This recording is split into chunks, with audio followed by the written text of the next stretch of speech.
Welcome to Kadam, the Small Steps podcast, where we try to showcase individual perspectives of recent graduates about different pathways of life. I am Arjit Singh. And I'm Hemant Bhatia. And together, we will try to uncover what it means to have a traditional career. We have with us today a guy that some of you probably wanted to be after watching movies like Wall Street, Big Short, Trading Places. I personally did. So, let's start the show.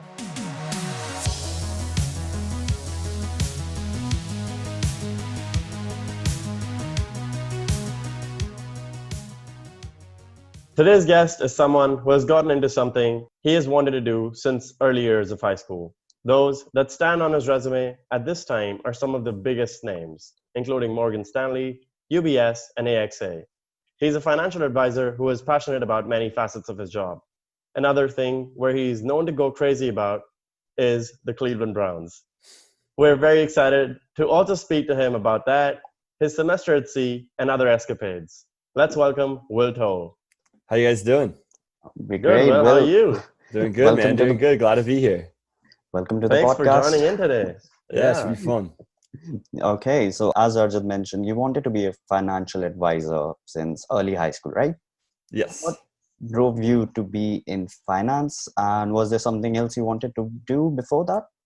Yeah, so I always knew I wanted to be in business just because of my dad. But in 8th grade, we had a financial class. I forget the exact name of it. But it was taught by one of my coaches, one of my basketball coaches. And I had a good relationship with him. I really loved him. And I just loved the environment that he presented in this classroom. It was a unique kind of style, how he taught it. He wasn't like the ordinary, like strict kind of teacher, do your work. He got really involved in this. And since it was such a different subject, it was really cool. And it was also most of the upper grade students were in this class. I was like, there was only like 2 freshmen or 2 8th graders with me. So we kind of all leaned in together, and it was cool to meet some of the older guys. And I definitely learned a lot just starting out there. So that's kind of where I first knew what I wanted to do.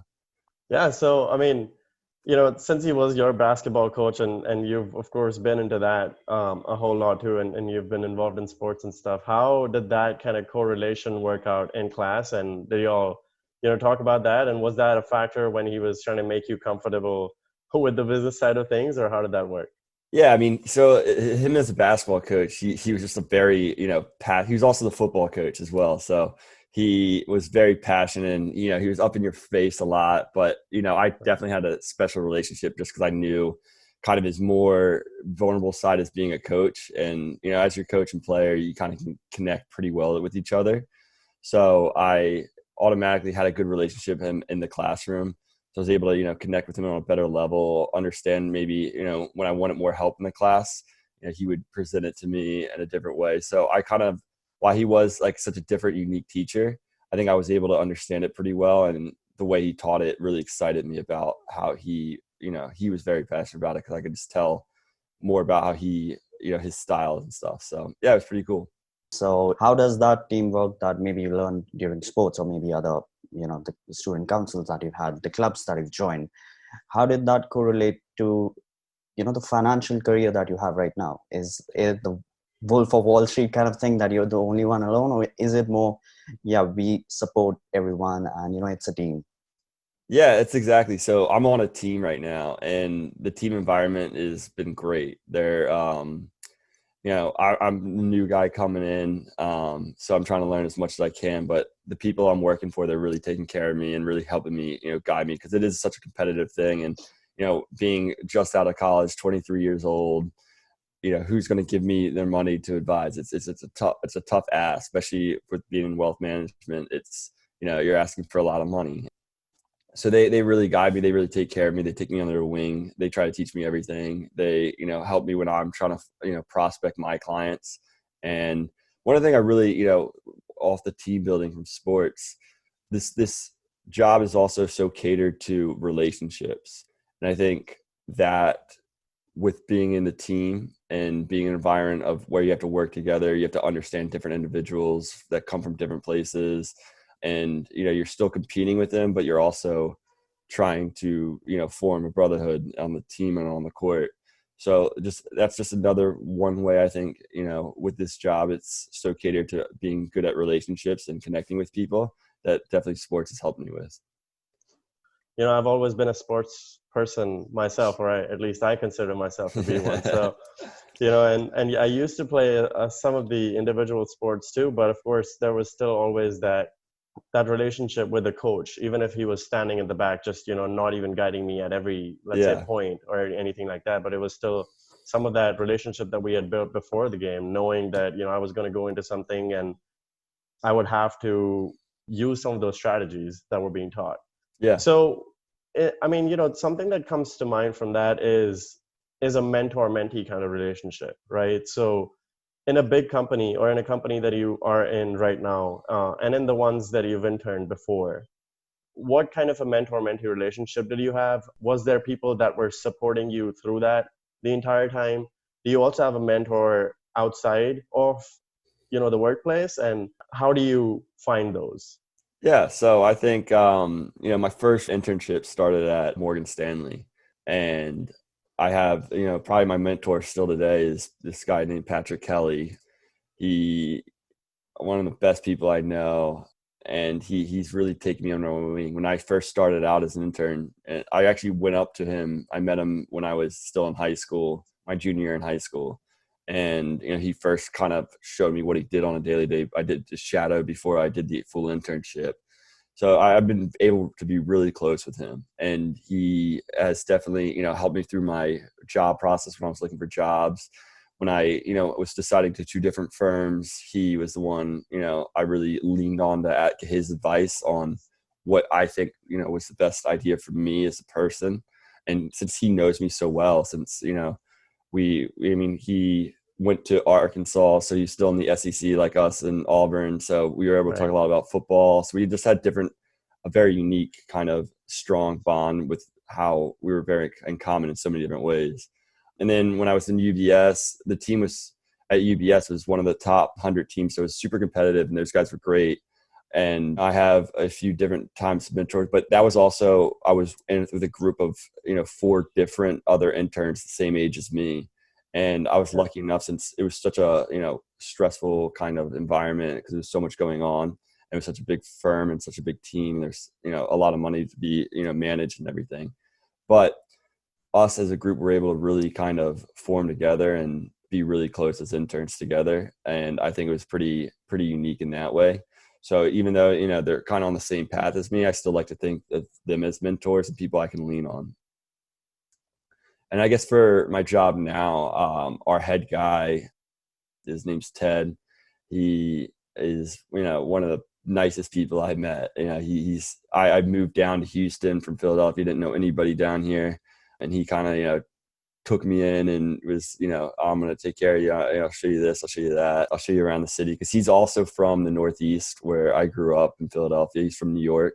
So we already had, kind of the Northeast vibe coming down to the Southern town. And popping a couple beers once in a while. Yeah, right? Yeah, exactly. So we were able to, connect on some different, but he's also, the way he kind of goes about the job, he's very into the relationship oriented part of it, which is one of the reasons why I really, fell in love with this thing.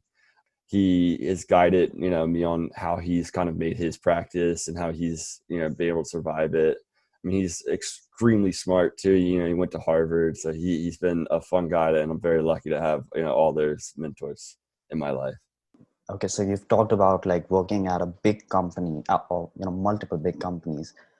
What's the favorite thing about the work culture that you get from working at a big company? Because personally, I've only worked, at small startup companies, and I'm an engineer. So those are considered good, viable options for your career. Is working at a smaller company even viable in the finance industry for someone? Or should you aim for that big company only? I think, definitely when you're interning, I think being at a big firm definitely helps, just to put that on your resume. And at a bigger firm, you just have so much more access to so many more things. You have, so many people coming to you to pitch their products. And especially when you're starting out and, you don't have much going for you other than, what the company you work with. So, and also like just their training regimen is super it's very, very strict, and it's great. Like they take you through everything, and they really prepare you for, how to do this right. So that's what I really, really appreciate. And why I think it can definitely work at smaller firms, just because I think there's also uniqueness to being in a smaller firm, with the fact that you can definitely maybe connect with your elders more, because it's just you in a small building all the time. When I'm at a big firm, there's so much going on. People are traveling left and right, going all around the country. So I think it definitely can work in a small firm, but I do think there's definitely a lot of upsides to being in a big firm, just because I do believe they have a ton more accessibility, especially for this industry, where a lot of people, they don't know the smaller firms. So when you come in and ask them for their money, and they want you to build the trust with them, it does help the fact that you have the name of a Morgan Stanley, UBS, that have had much success in the past. So yeah. I would think that at least being in a bigger company, yes, it of course gives you all that experience and all that name for the resume, definitely, right? But how easy do you think it is to grow up in the ladder in the field that you're in, right? So do you think that would be a little bit easier if you were in, let's say, a smaller firm? Yeah, so I think it's definitely more kind of competitive, because there's just more people in a bigger firm. Like our team individual will have like 4, people my age, but we also are going up against, 30 different teams just in our own office. So there's just a different competitive nature but I think that can also help, because if you feed off competitive, this job is all based on you. It's all your own performance. It's a commission based, job for most of the part. So you can really go as high as you want or stop wherever you want. That's why it's a very unique job that it's basically all on you. But I do also think that, like, in the future, I would love to almost start my own firm. I think once if I'm lucky enough to build a solid book where I don't need the big firm, and I have my own clients that I'm with and I trust, and they trust me, I would love to go eventually and hopefully start my own firm at a smaller place, go wherever I want, and build from there. Looking forward to seeing you there, man. Looking forward to seeing you there. I hope so, man. I hope so. Yes, sir. So, in financial, a profession, what do you believe are some of the general misconceptions, that maybe you realize just after joining, maybe, before that as well? So, and what are the aspects that you really love about this job that maybe you can also, take those to your own company when you do start one? Yeah. So I think by far, you talked about the Wolf of Wall Street and everything. It does, has some of the, glorious, because it is a very profitable, job to be into. But the reason I definitely got into it is definitely the relationship base. That's something that I've been passionate about since I was young. My dad has instilled that to me, that, relationships will, make you or break you. They're extremely important, from family to friends. If anybody, impacts your life in a positive way, you should be kind to them and, try to keep that relationship going as much as you can. I try to call whenever I'm just driving in the car. I'll call my friends from back home as much as I can.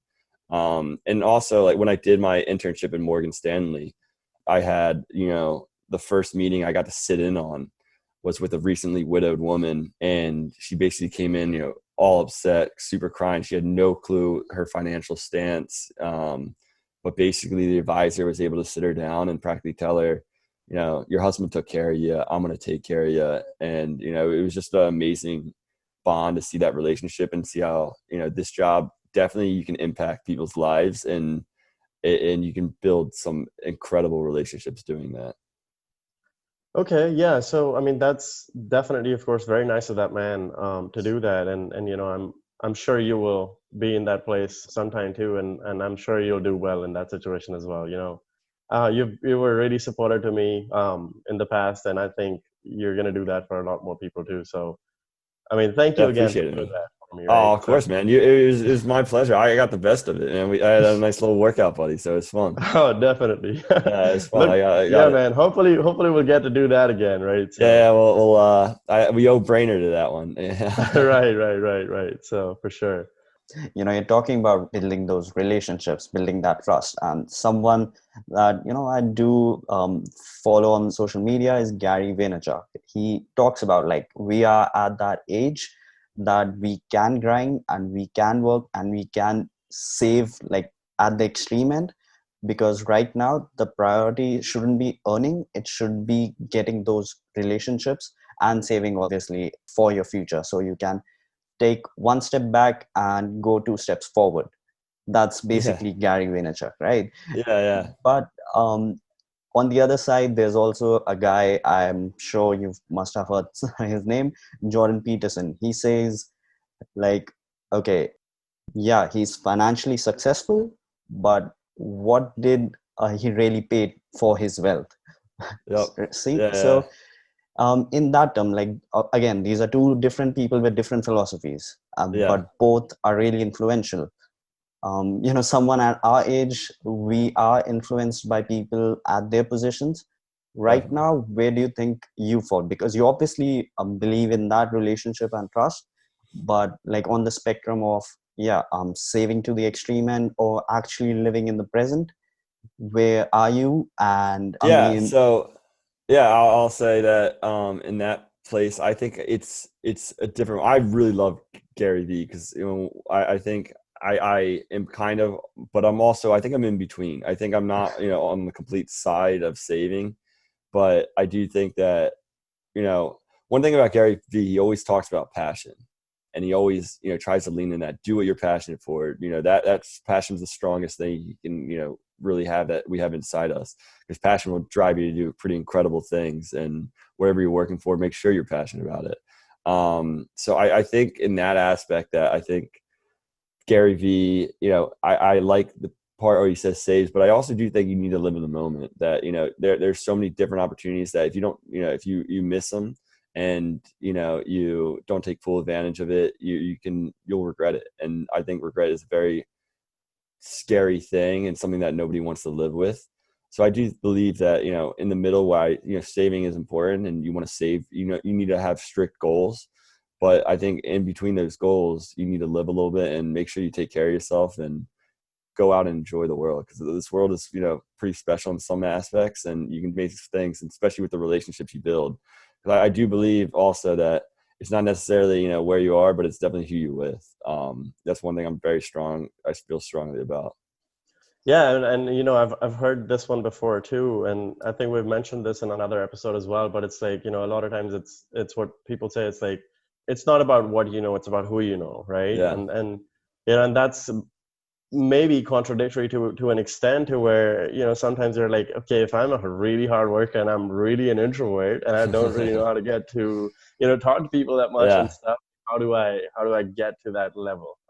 But again, sometimes it's about the opportunities that you get in the moment, and you just have to take them. You have to Yeah. step out of that comfort zone and make that leap. So another thing that that you mentioned that really interests me was about basically going out and seeing the world, and seeing what everybody and every country and every maybe just part of the world is doing, right? So I know that you've traveled to a few different places. How do you allocate everything, right? So time, money, all that, spending, like you said, some of that time doing things that you really, really enjoy. How Yeah. do you allocate your money doing all that? And where do you like put your time with the balance of things? So, I mean, to me, traveling has been, the best part of anything I've been able to experience. I think traveling is something that everybody needs to experience, just because, going out and seeing the world, it's such a diverse world that there's so many different perspectives on life, through religion, through just how people act, what they eat. I've been lucky enough to go to pretty amazing countries, from Japan, India, Myanmar, South America, Morocco, China. It's been pretty incredible. And just inside the United States, like, you were here, Arjit, when, you went down to Alabama, which is definitely so different from the Northeast. And then you got to LA, which I've also lived in. It's all just all about perspective. So I think where traveling comes from, and with the money side of it, I do think it's something that everybody should be able to experience, but it is, quite expensive. I was lucky enough to get, scholarships and stuff like that. That's definitely been able to help me. But I do think that, if you have the opportunity to travel and, go see the world and go to some unique places, it's something that everybody should experience, and everybody, I think it's been the most educational thing I've been ever had in my life. So I've been very grateful for that. So does this traveling actually, shape you as a better consultant, as a advisor? And also, as you say, scholarships, you've done a semester at sea, right? And Yes. what did that entail? How did that change you? And how did the opportunity even come about for that? Yeah. So I always knew I wanted to do a study abroad program. My parents have, tried to, get me to travel. Because when I was younger, my dad traveled a ton for work. But I never wanted to travel. I was always, homebody. I loved my friends from high school. I was just, all I wanted to do is go outside and play basketball with them. So I now I regret that completely. But so I knew my parents practically made me do a semester abroad. So I went in the spring of my sophomore year. So I didn't want to miss football season, of course. So I went the spring of my sophomore year, which was I was pretty young to go. Most people go their spring of junior year. So I just went to the Auburn study abroad fair, and I saw this, big boat that looked like a cruise ship. I was like, oh, wow, what is this? I walked up, they told me to lay down. It's like, yeah, you get to live on a boat with 600 other college kids and just travel the world for 3 months out of the year. I was like, sign Like me up. spring break. Yeah, I'm in. So it was the most amazing. I thought, definitely I had one view of it and I had no clue what I was going to. I didn't know anybody. I was going to be on the boat. Didn't know anybody. But I ended up meeting some of my best relationships, some of my best friendships. We left from San Diego. We stopped in Hawaii, went to Japan, China, Vietnam, Myanmar, India, Mauritius, South Africa, Morocco, in Germany. I'm probably missing some other places in there. So you got such a unique kind of view of the world, going from, Southeast Asia, seeing those, going to, third world countries and you're super immersed in this culture, and you're on the ship with we represented all 50 states in the United States and 37 different countries. So when you're living on the ship, you're still getting immersed in culture. And how it shaped me, I think it's definitely completely changed my view on the whole world. The way I am able to understand people, I think is completely better, because I've heard so many different people's views politically, just, socially, how they view the world and how they, what they want to accomplish, and, exactly how they grew up, and how, that is so different compared to how I grew up, that I understand how our views are different, and that's completely been able to shape mine. And just on how it's helped me for work, it's been probably the best thing I could have done for work, just because I'm able to connect with my clients. Most unique clients have been, oh, wow, you went to Vietnam. And I was like, oh, I've been there too. So it just be able to connect, there's unique connections I can find with different clients in that perspective. Just being able to, because and also just knowing more people. That's, the biggest industry, is just knowing as many people as you can, just to reach out to them, ask them who they know, and you can just keep building people you can call, and hopefully you land a client that way. That was by far the best experience I've ever been able to have. Definitely, man. And it's incredible being able to, form those connections and keep them going. I think that's one of the most important things is to do is to, yes, of course, find those people, but then of course take them along through, different parts of life, and see, of course, what value one adds, but what value you can add to their life as well, and to others that, you gain from one and push it to another. So I'm glad that you're doing that with your clients as well. And sounds like something that makes you, a good financial advisor. So that's great that you're doing that. Yeah, man. Okay. So, well, talking about, some of those things about personal life, right? And looking at what we see on TV or in movies, so what's the difference you would say between the real life and the real life, between, being the Wolf of Wall Street and getting into all that versus actually finding that work-life balance within the job that you are doing right now? Yeah. Wolf of Wall Street, it's everybody's favorite movie. It's a great movie. It's super fun. It's super intense. Right. But my work life is nothing like that. It's not anything like that. Sometimes I wish it could be, but there's Who doesn't? like at my firm, there's no corrupt people. So it's but but they do have like that same kind of, work environment, not the work environment, but it's where it's like super social and it is super competitive. So, you're always on your toes, to try to get it, especially starting out right now. I'm trying to build my book. I'm trying to meet as many people as I am. So I'm constantly working even when I'm not working, I'm trying to work. So even when I'm out to dinner, if I can find someone's wearing an Auburn shirt or someone's wearing, any Cleveland gear, I'm trying to make those small connections where you can meet, just anybody anywhere. Cause you can never know where you can find a client. We have one person on our team that he built his whole book by playing intramural basketball. So he, that's something. Hopefully, when all this stops, COVID stops, I'll hopefully be able to get on a intramural basketball team and try to emulate that in any way I can. Because I love playing basketball, and so hopefully, I can get kind of lucky like him. But in that aspect, how it's not Wolf of Wall Street is, especially now, it's definitely changed a lot. But it's Right. still, I still think it has that kind of fun environment around it. Yeah. Cool. I have been working from home for the past 6 months now. So, it just feels weird to say that out loud. You told us that you just started going back to the office. How was that period when you were working from home? And now that you're back at the office, how has that relationship with the other people, other employees at the job been? And the competition that you guys have, like, how has that changed over the past year? Hitting those numbers. Yeah. So, I mean, for me, it was super kind of complicated because I just moved down here to Houston. I was in the office for, a week and a half. And then, everybody get locked up in your apartment. So I didn't know anybody down here. So it was definitely tough. I found a shelter and I started fostering dogs just to keep me company, try to keep me sane in any way I could do. But working from home, I didn't even have a desk. I was for the first month and a half, because hopefully I was, every month I was hoping maybe we'll go back to the office this month, because we kept getting pushed back every month. So I didn't want to buy a desk. I was just like, I didn't even have a kitchen table. I was just working from my couch. And after, a month and a half of that, my back was killing me. So I was, struggling with that. So I was like, all right, I'm going to go on the Facebook marketplace and look for a desk just for me. So I was lucky to be able to find a good deal with that. But now, so, we were just doing Zoom calls, phone calls, is basically kind of how it was. It definitely stalled because I was in training during most of it.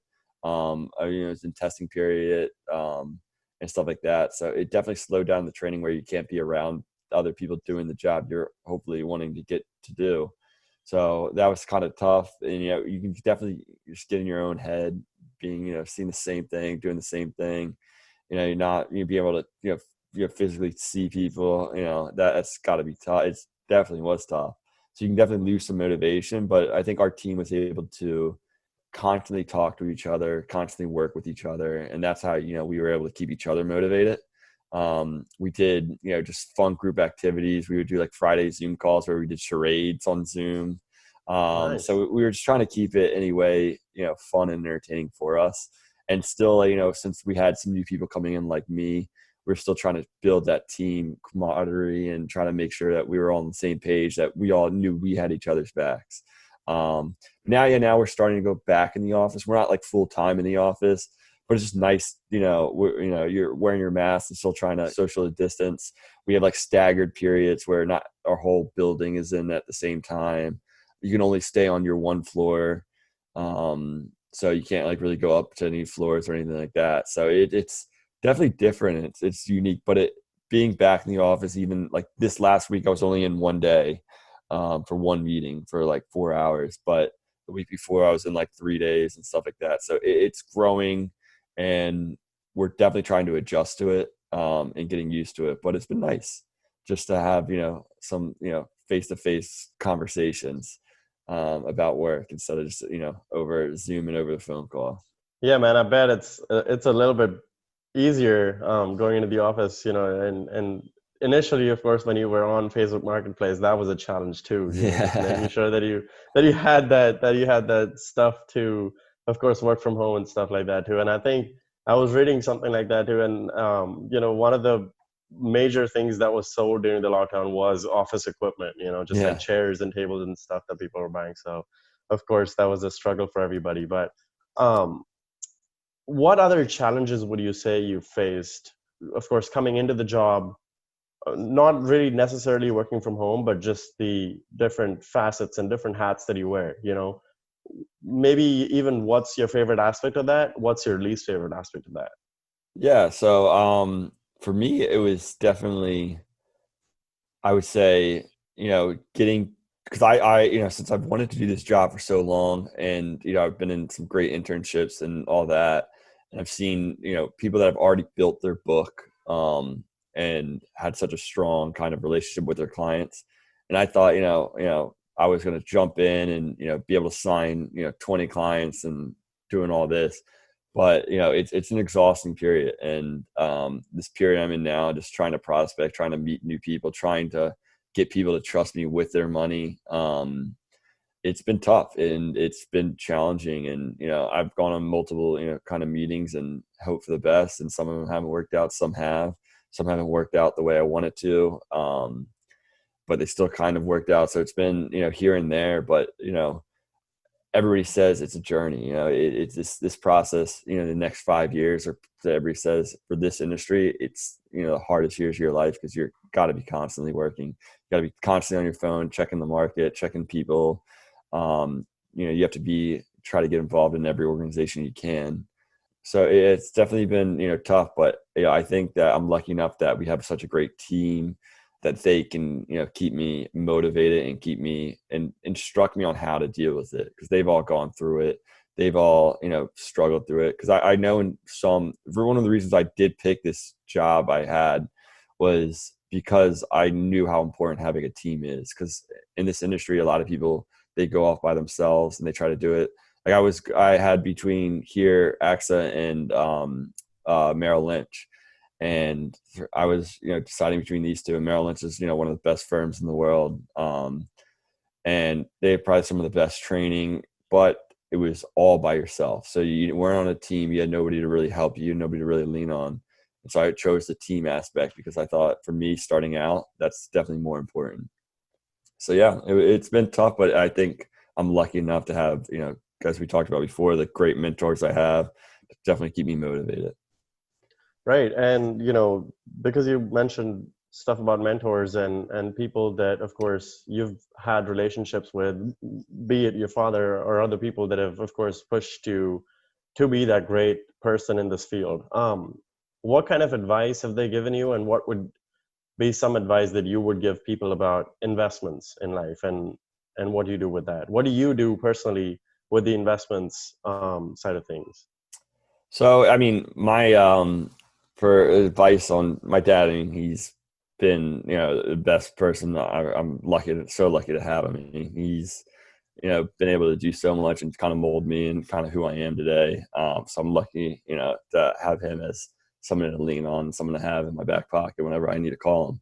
And he's very, frugal with his money. He won't spend a dollar of it. He still wears his clothes from, his college days, which I used to steal just for, our 80s parties back in college. So he used to get mad. I was like, "Where's my favorite shirt?" I was like, "Oh, that's mine now." So, Right.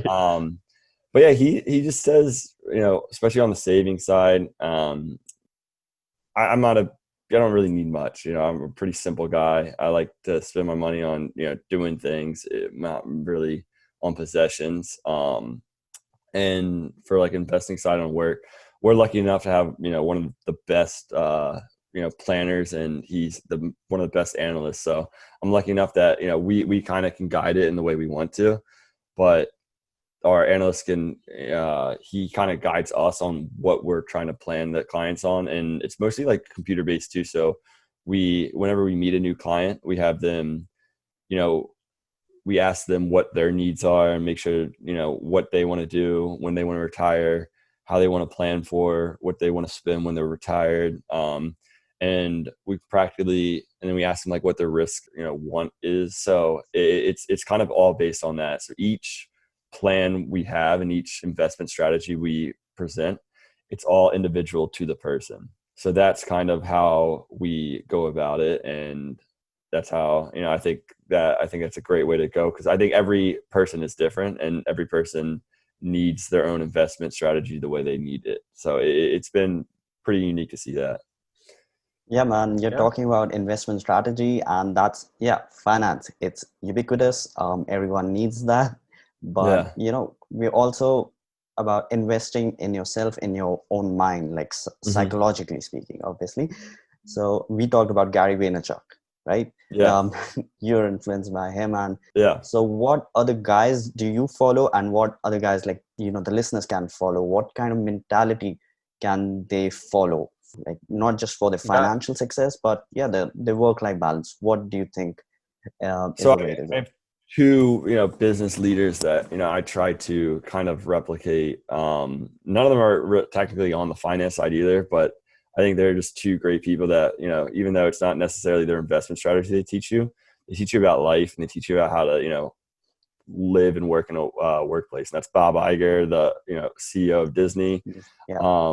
And, for him, I just read his book and I fell in love with the way he kind of balanced everybody. And he really understood just how important relationships was. And that's how he kind of was able to build his progression. He started out like a small part in the company and was able to slowly grind his way up, keep working, keep, going about it. And I thought that was super unique. And I fell in love with his story. And, and the other one is Warren Buffett. I think Warren Buffett, everybody knows him. I mean, he's the investment specialist. He's been able to create such a great, mindset. But I love how he's so humble about his work. Nobody could ever know he still lives in this small town, small house that he's lived in. He's never, he just likes the work. He loves, and he'll talk always about how the relationships are always the most important part of his, success, from his relationship with like Bill Gates and all these other,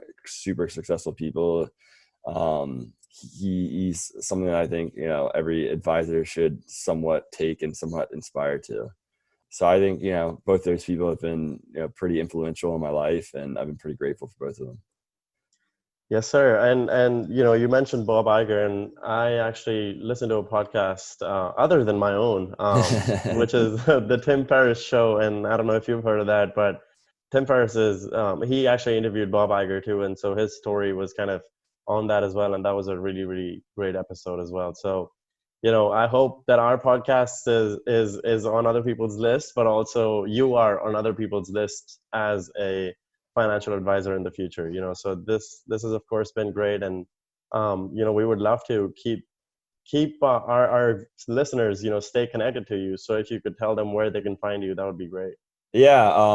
So my LinkedIn, which I probably need to update recently, I haven't been able to update that for a while. It's Will Toll, or William Toll, I believe, or William Toll, I believe. And we'll put that in the description. Okay.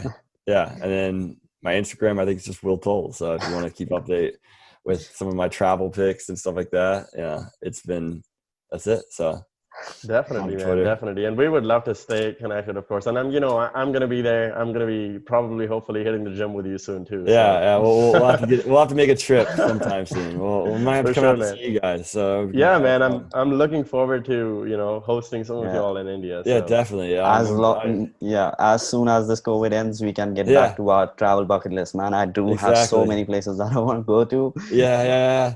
Looking forward to that, man. I'm definitely looking forward to it, man. It'll be fun. It'll definitely be exciting to see what comes next. Well, yeah, man. Again, thank you so much for being on the show, Will. And this has been great.